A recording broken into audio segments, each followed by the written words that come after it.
Before Bret Hart, there was Wendi Richter. Before the chaos and confusion of the Montreal Screwjob, there was a different betrayal. A colder, more calculated conspiracy that played out under the bright lights of Madison Square Garden. This is the story wrestling history tried to forget. It's a story about a pop culture icon, a domineering matriarch of the ring, a ruthless promoter building his empire, and a championship stolen in plain sight. This is the story of the original Screwjob, a raw moment of corporate power that shattered a young woman's dreams and set a dark precedent. Long before the term became wrestling fan lexicon, Vince McMahon orchestrated a brutal plan to get his championship back, no matter the cost to his biggest female star. This wasn't just another match. It was a moment that laid bare the true, cold nature of the business. It was November 25th, 1985. The World Wrestling Federation Women's Champion, a cultural phenomenon named Wendi Richter, was set to defend her title against a mysterious masked opponent known only as the Spider Lady. What happened next wasn't in Wendi's script. A controversial pinfall, a shoulder that clearly lifted off the mat, a referee that ignored it, and a champion who was robbed of her title and career in a matter of seconds. An infuriated Richter would rip the mask off her opponent, revealing a familiar, treacherous face. In that moment, the illusion of professional wrestling was shattered, and a real-life drama of greed and betrayal unfolded. To understand how it all came to this, you have to go back to the beginning, to a time when wrestling, rock music, and television collided. In the mid-1980s, Vince McMahon had a vision. He wasn't content with the old regional territory system. He wanted a national and eventually global empire. To do that, he needed to break into the living rooms of mainstream America. His weapon of choice? MTV. The rock and wrestling connection was a stroke of marketing genius, designed to merge the rebellious energy of pop music with the spectacle of the WWF. At the heart of this were two women, Cyndi Lauper and Wendi Richter.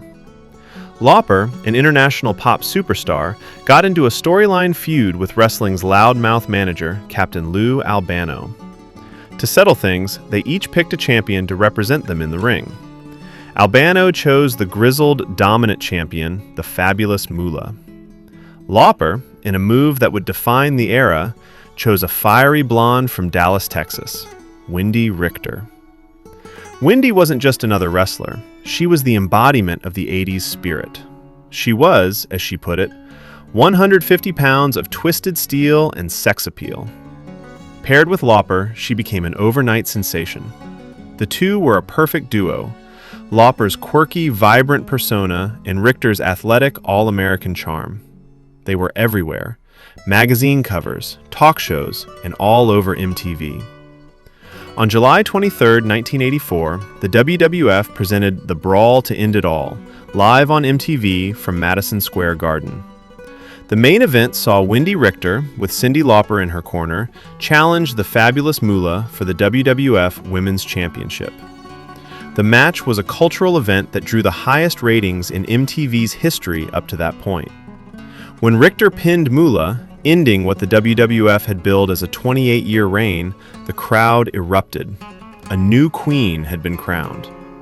Richter was positioned as the female equivalent of Hulk Hogan. She was the hero. Her likeness was even animated for the Hulk Hogan's rock and wrestling cartoon. But her path wasn't a straight line. She briefly lost the belt to Moolah's protege, Leilani Kai, in early 1985, only to win it back at the very first WrestleMania in March, cementing her status as a top-tier star at the company's most important event ever. Wendi Richter was on top of the world. But in Vince McMahon's world, popularity is a double-edged sword. It brings fame, but it also brings power.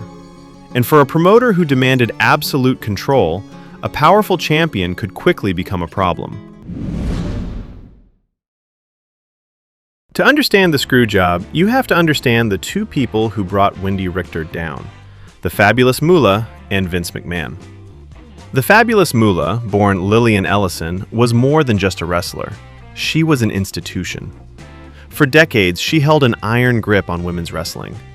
Not only was she the long-reigning champion, but according to numerous accounts, she also controlled the careers of many women who worked under her. Moolah ran a training school, and it was widely alleged that her students were often contractually obligated to pay her a significant percentage of their earnings. She was the gatekeeper. Wendi Richter, though initially trained at Moolah's school, was different.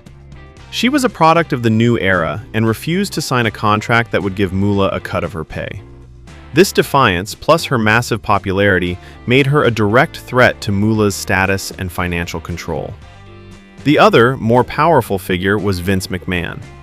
As he was building his national powerhouse, he operated with a singular, ruthless principle: what's good for the business? His business. While Wendi was a huge draw, she began to notice she was being paid a fraction of what her male counterparts were earning, even those in opening matches.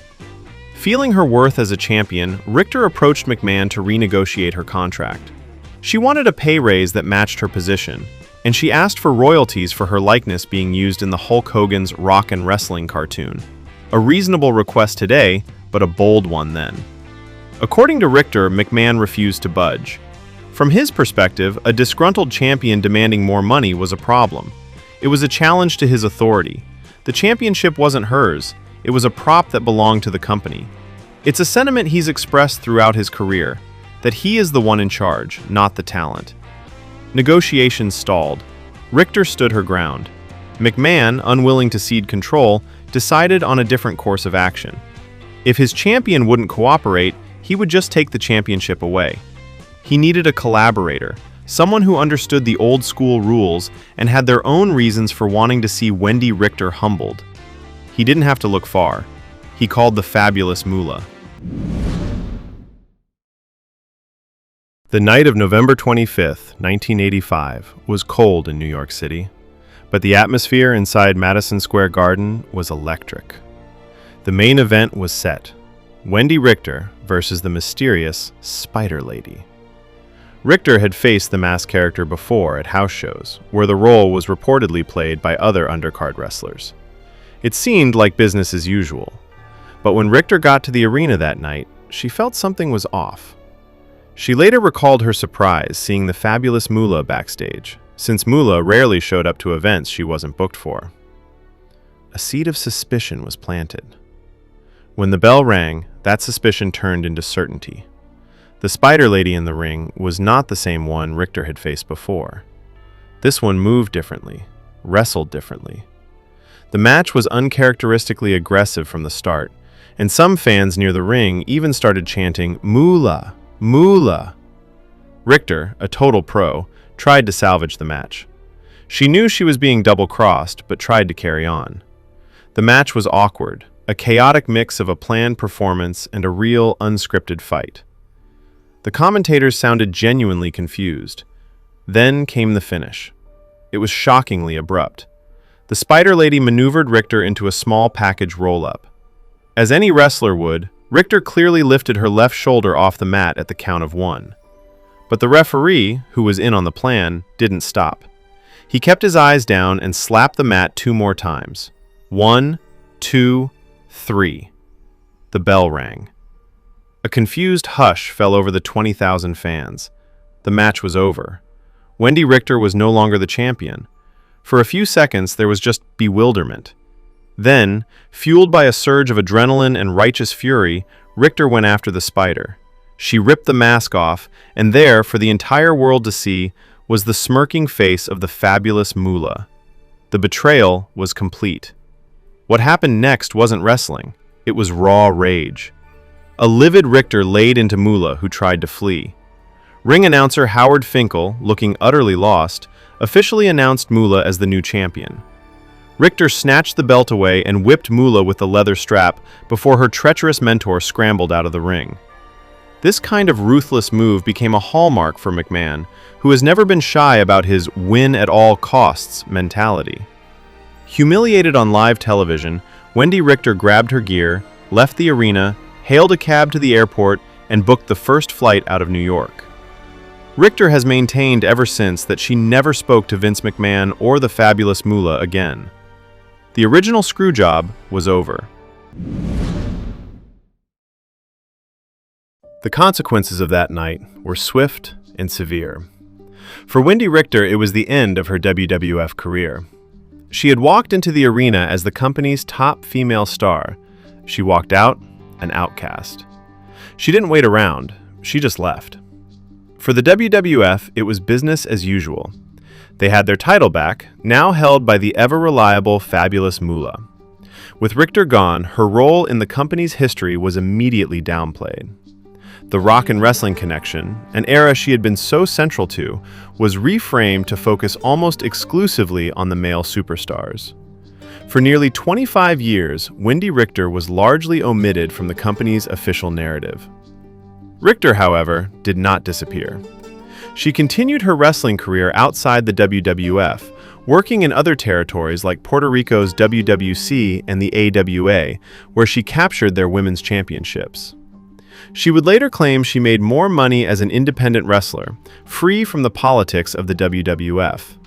But the betrayal had a deeper impact. The incident, as she would later describe it, saved her. Realizing the cruel nature of the wrestling business, she planned for a life after it. She became a born-again Christian, went back to school, and earned a master's degree in occupational therapy. The woman who was once 150 pounds of twisted steel and sex appeal found a new calling helping others, a world away from the squared circle. Decades passed. Then, in 2010, Richter got a call from the WWE. They wanted to induct her into their Hall of Fame. The hatchet, it seemed, was finally being buried. In her induction speech, she was gracious, ending with Cyndi Lauper's iconic phrase, "Girls just want to have fun." It was a moment of closure, a recognition of a legacy that had been ignored for far too long. The story of Wendi Richter is a complex one. On one hand, you have a champion who felt she wasn't being paid what she was worth. On the other, a promoter who believed the championship and the company were his to control. So, what do you think? Was Vince McMahon justified in protecting his business, even if it meant betraying his top female star? Or was Wendi Richter right to stand her ground for fair pay, only to become a victim of a cold-hearted business decision? Let me know your thoughts down in the comments. And if you're enjoying these deep dives into wrestling history, make sure to hit that subscribe button. The events of November 25th, 1985 are more than just a forgotten chapter. They represent a blueprint. It was the most high-profile public example of Vince McMahon using a real-life betrayal, a screw job, to resolve a contract dispute and strip a champion who wouldn't comply. It established a chilling precedent. The owner's authority was absolute. 12 years later, in 1997, the world would witness a shocking case of déjà vu. The Montreal Screwjob saw WWF champion Bret Hart lose his title in an almost identical fashion. An unscripted finish from his perspective, a complicit referee, and a furious champion betrayed by his boss. The parallels are undeniable. The Richter Screwjob established a pattern that many would see repeated in Montreal. In recent years, Wendi Richter has found peace with the incident. Looking back, she has stated that Vince McMahon did me a favor. She believes that if the Screwjob hadn't happened, she might have stayed in wrestling for decades and never pursued the education and new life she came to cherish. The original Screwjob remains a pivotal moment. It was a raw, unfiltered look behind the curtain. It ended a popular champion's career at her peak, but in doing so, it inadvertently set her on a path to a different, more fulfilling life. It's a story of what can be lost in the pursuit of fame and what can be found when it's all taken away. It was a painful public humiliation, but for Wendi Richter, it was also, in a strange way, a liberation.